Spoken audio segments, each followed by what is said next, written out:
அவன் 21 தலைமுறையில புண்ணியம் பண்ணி இருக்கணும். அவனால மட்டும்தான் செய்ய முடியும். நல்லா புரிஞ்சுக்க. சிவன் கோயில் யாரு கட்டினா? முன்னோர்கள் யாரு கட்டினா?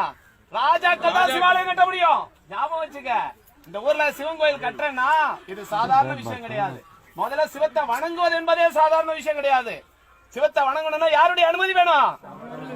அவனருளாலே என் வாக்கு இல்ல, மாணிக்க வாசக பெருமானுடைய வாக்கு. ஈசனை வணங்க வேண்டும் என்று சொன்னாலே ஈசனுடைய அனுமதி வேணும். ஈசனுக்கு ஆலயம் கட்டணும்னா என்ன வேணும்? ஈசனுடைய நேரடி பார்வை உள்ள மனிதர்களால் மட்டுமே, ஈசனுடைய நேரடி பார்வை உள்ள கிராமத்தால் மட்டுமே சிவாலய திருப்பணி செய்ய முடியும். இந்த இடத்துல சாமி இருந்தாரு, எத்தனை பேர் முயற்சி பண்ணிருப்பாங்க, நடக்காது. ஏன் தெரியுமா? இந்த தேதியை யார் முடிவு பண்றா? ஞாபகம் வச்சுக்க. இதெல்லாம் சின்ன விஷயம் கிடையாது. இதுக்கப்புறம் 1000 பேர் நிதி போடுவாங்க, பணம் போடுவாங்க, கட்டுவாங்க. ஒரு சிவாலயம் கும்பாபிஷேகம் செய்ய வேண்டும் என்று சொன்னால் அந்த தேதியையும் அந்த நபரை யார் முடிவு பண்ணுவா? இதெல்லாம் சத்தியம். ஆகமத்தை எடுத்து படிச்சு பாரு, வேதத்தை எடுத்து படிச்சு பாரு. சொல்லப்படுது, ஒரு சிவாலயம் கட்டுவது என்பது சாதாரண விஷயம் கிடையாது. அந்த திருப்பணியை தொடங்க வேண்டும் என்று சொன்னால் அதற்கு ஒரு தேதியையும் அதற்கு ஒரு நபரையும் ஈசன் முடிவு பண்ணுவார். கோயில் கட்டி முடிஞ்சிடும். அந்த கோயில் திருக்குட நன்னீராட்டு பெருஞ்சாந்தி பெருவிழா நடைபெற வேண்டும் என்று சொன்னால் அந்த தேதியையும் அந்த நபரையும் ஈசன் தான் முடிவு பண்ணுவாராம். நல்லா கேட்டுக்க. அப்படின்னு என்ன அர்த்தம் தெரியுமா? பணம் போட்டு கட்டினவங்க கீழே நிப்பாங்க. என்ன மாதிரி ஒரு பரதேசி இங்க இருந்து வந்திருப்பான், அவன் போய் தண்ணி ஊத்துவான். இல்லன்னா ஒரு அரசியல்வாதி வெள்ளை வேட்டி வெள்ளை சட்டையோட மேல போய் நின்று அந்த நபரை யார் தேர்ந்தெடுக்கிறது? ஞாபகம் வச்சுக்க. இதெல்லாம் சின்ன வேலை இல்ல. இந்து தர்மத்தில் எந்த பாவத்திற்கும் பரிகாரமே கிடையாது. ஒரே ஒரு செயலால் மட்டுமே நாமும் நம் முன்னோரும் செய்த 21 தலைமுறையில் செய்யப்பட்ட பாவத்தை அறுக்கக்கூடிய ஆயுதம் யாரிடம் உள்ளது? ஈசனிடம் உள்ளது. எந்த தொண்டால் அதை பெற முடியும் என்று சொன்னால் அது சிவாலய திருப்பணியால் மட்டுமே அந்த அருளை நீ ஈசனிடம் இருந்து பெற முடியும். இன்னைக்கு எல்லாரும் கல் எடுத்து கொடுத்தீங்க, நினைச்சே பார்த்திருக்க மாட்டீங்க உங்க கையால இன்னைக்கு எடுத்து கொடுக்க போறீங்கன்னு. இதுக்கு என்ன தெரியுமா வேதம் சொல்லுது?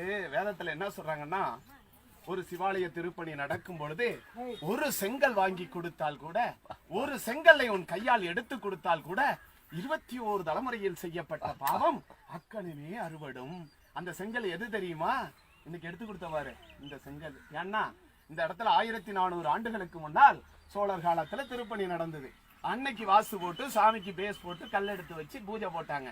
அதற்கப்புறம் யாருக்கும் அந்த பாக்கியம் கிடைக்கல. 1400 500 ஆண்டுகளுக்கு அப்புறம் இன்னைக்கு நம்ம எடுத்து கொடுத்துருக்கோம். நீ எடுத்து கொடுத்தால உன் கையால கல்லு, அதை தான் இப்ப 7 அடி ஆழத்துல வச்சிருக்கோம். நாளைக்கு பேஸ் எதுல போட போறோம்? அந்த கல்லுக்கு மேல. அதுக்கு மேல யார உட்கார வைக்க போறோம்? பெருமான. பூமாதேவிக்கு மேல தாங்கி பிடிக்கிறது யாரு? அந்த செங்கல். நீ உன் கையால எடுத்து கொடுத்தவரு அந்த செங்கல். அதுலதான் சாமி உட்கார்ந்து இந்த ஊர்ல அரசாட்சி பண்ண போறார். இனி எத்தனை ஆண்டுகளுக்கு அப்புறம் 1000 ஆண்டோ 2000 ஆண்டோ மீண்டும் இந்த சிவாலயம் சிதறமடைஞ்சு என் ஊர் மக்கள் எல்லாம் ஒன்று சேர்ந்து கோயில் கட்டும் வரை உன் கையால் எடுத்து கொடுக்கப்பட்ட செங்கல்ல தான் சாமி உட்கார்ந்திருக்கார். அப்ப அந்த செங்கல்ல யாரெல்லாம் எடுத்து கொடுத்தார்களோ 21 தலைமுறையில் செய்யப்பட்ட பாவமும் அறுபடும்.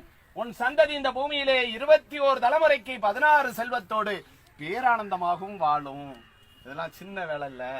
இன்னைக்கு கல் எடுத்து கொடுத்தவங்களுக்கு இந்த பாக்கியம். தண்ணி கொண்டு வந்து ஊத்துனீங்க, மஞ்சள் குங்குமம் திருநீர் பூவை போட்டு. அதுக்கு என்ன அர்த்தம் தெரியுமா? இன்னைக்கு பூமாதேவி நனைஞ்சிட்டா, இதுக்கப்புறம் கருவறை அமைச்சிடுவோம். இனிமே அந்த பூமாதேவி மேல தண்ணி படுமா? படாது. மறுபடியும் 1500 ஆண்டுகள் 2000 ஆண்டுகளுக்கு அப்புறம் வாசு போடும் போதுதான் தண்ணி படும். அப்ப இந்த பெண்கள் மஞ்சள் குங்குமம் பூ திருநீரை போட்டு அந்த பூமாதேவியை நினைச்சல்லையா, அவ ஒரு வரம் கொடுப்பாளாம்.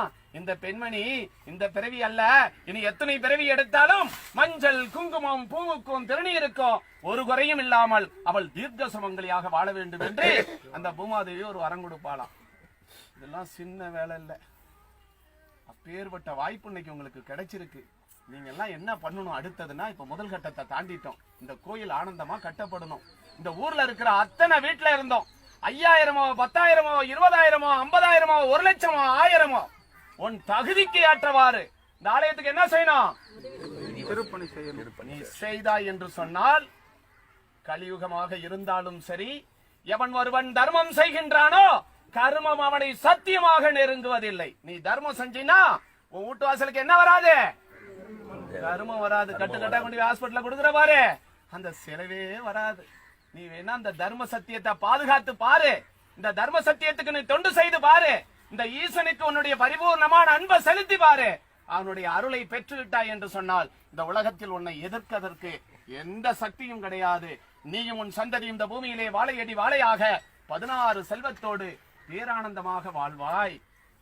அது மட்டுமல்ல, இந்த கருவறையை சுத்தி நீங்க எல்லாம் வீடு கட்டி இருக்கீங்க, நிலத்தை ஆக்கிரமிப்பு பண்ணிருக்கீங்க. ஒன்னு மட்டும் சொல்றேன், திருமூலர் சொல்றாரு, ஒரு ஊரிலே ஒரு சிவனாலயம் இடிந்து கேட்பாரட்ட நிலையில் ஆச்சார அனுஷ்டானத்தோடு ஒரு கால பூஜை நடைபெறவில்லை என்று சொன்னால் அந்த ஊரை ஆளுகின்ற ராஜாவிற்கு தொழுநோய் ஏற்படுங்கிறார். இந்த சிவன் கோயில் இடிஞ்சு கிடந்தா முதல் அடி இந்த ஊர் முக்கியஸ்தருக்கு, 2வது அடி இந்த ஊர் உள்ள கோயில் பூஜை செய்கின்ற அந்தனருக்கு, 3வது அடி ஒவ்வொரு குடும்ப தலைவனுக்கும் எண்ணிலடங்காத சித்திரவதைகள் அவன் வீட்டு கதவை வந்து தட்டுங்கிறார். நல்லா புரிஞ்சுங்க. திருமூலர் இன்னொன்னு சொல்றார், சிவன் சொத்து கொலநாசம். 2 கருத்தை சொல்றார். காம்பவுண்ட் சவுத்துக்கு உள்ள சொத்து இருக்கிறதுக்கு ஒரு கணக்கு, காம்பவுண்ட் சவுத்தை விட்டு வெளியில உள்ள சொத்துக்கு ஒரு கணக்கு. சாமிக்கு 50 ஏக்கர் நிலம் இருக்குன்னா அதுக்கு ஒரு கணக்க சொல்றார். சாமி காம்பவுண்ட் சவுத்தை யாரு உடைச்சிட்டு பட்டாச்சிட்டா மாத்தி ஓடியார்ல சொந்த சொத்தா மாத்தி வச்சிருக்கியோ அதுக்கு ஒரு கணக்கு சொல்றார். இதோட முடிச்சிடறேன், எனக்கு நேரம் இல்ல. என்ன சொல்றாருன்னு கேட்டா, நீ கருவறையை கை வைக்க வேண்டாம், போய் சாமியை தொட்டு பார்க்க வேண்டாம், சிலையை எடுத்துட்டு போய் இது தங்கமா வெள்ளியான்னு உருக்கி பார்க்க வேண்டாம், சாமி உண்டியல உடைச்சு எடுத்துட்டு போய் மாத்த வேண்டாம் நோட்டா பணமாவோ, சாமியினுடைய சொத்து இடிஞ்சு கிடக்கு, இத பட்டாச்சிட்டா போட்டு மாத்துறது வேண்டாம். இதெல்லாம் பெரிய குற்றமா? ஒரே ஒரு குற்றம் செய்தா போதுமா உன் குடும்பம் அழிஞ்சு போயிடுமா? என்ன குற்றம்? இந்த கோயிலுடைய காம்பவுண்ட் செவரு இருந்ததுல 4 பக்கமும், அந்த காம்பவுண்ட் செவத்துல இருந்து ஒரே ஒரு செங்கல்ல ஆட்டி அசைச்சி உன்னுடைய சுயநலத்திற்காக நீ எடுத்து விட்டாய் என்று சொன்னால் உன் குடும்பம் சின்ன பின்னமாக போய்விடும் என்று நந்தி பகவான் மீது ஆணையிட்டு கூறுகின்றார் திருமூலர். இது யான் வாக்கு இல்ல, திருமூலர் வாக்கு. இந்த கோயில் காம்பவுண்ட் செவத்துக்குள்ள யாரெல்லாம் இருக்கீங்களோ நீங்க ஆனந்தமா ஈசனுக்கு ஒப்படைச்சிட்டு வெளியில போனீங்கன்னா நீங்களும் உங்கள் சந்ததி இந்த பூமியில ஆனந்தமா வாழ்வாங்க. நல்லா புரிஞ்சுக்க. உன்கிட்ட இல்லைன்னா நிர்வாகத்திட்ட சொல்லு, நீங்க என்ன கொடுக்கறியோ அதற்கு தகுதியான சொத்தை அந்தாண்ட வாங்கி தரோம். ஏன்னா இந்த இடத்துல 40-50 லட்சத்துக்கு கோயில் கட்ட போறோம்.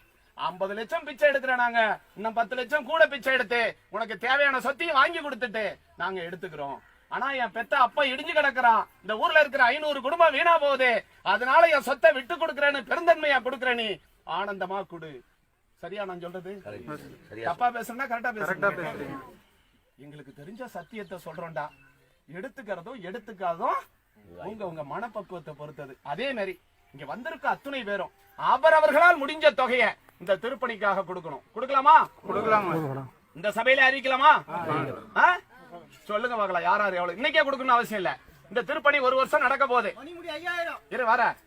இந்த திருப்பணி 1 வருஷம் நடக்க போகுது. நல்லா கேட்டுக்க. இந்த 1 வருஷம் நடக்கும் பொழுது 10,000 அறிவிக்கிறியா? 2,500 2,500 4 நட கொடு. 1 லட்சம் ரூபாய் அறிவிக்கிறியா? 26,000 4 நட கொடு. இன்னைக்கே கொடுக்கணும் அவசியம் இல்ல. ஆனால் அவரவர்களால் முடிஞ்ச தொகையை ஈசனுக்கு கொடுத்து அவனுடைய அருளை பெற்று நீங்களும் உங்கள் சந்ததி இந்த பூமியிலே பேரானந்தமாக வாழ வேண்டும் என்பதற்காக தான் இந்த நிகழ்ச்சியை இந்த ஊர் சான்றோர்கள் ஏற்பாடு செய்தார்கள் என்று சொல்லி, எனக்கு நேரம் இல்ல. கொல்லிமலையில இருக்கணும். 6 மணிக்கு விளக்கு பூஜை தொடங்கி 7 மணிக்கு நான் என்னுடைய ஸ்பீச் 2 மணி நேரம். அதனால இப்ப எடுத்தா கூட நான் 150 கிலோமீட்டர் ஸ்பீட்ல அங்க போய் சேரணும். நான் மதிய உணவு கூட எடுத்துக்கல. தயவு செய்து அவரவர்களால் முடிஞ்ச தொகையை கொடுத்து இந்த திருப்பணிக்கு உதவி செய்யுமாறு கேட்டுக்கொள்கின்றேன். அடுத்த நிகழ்ச்சியில என் பிள்ளைங்கள்ட்ட நான் ஆனந்தமா பேசுறேன். வரட்டுமா?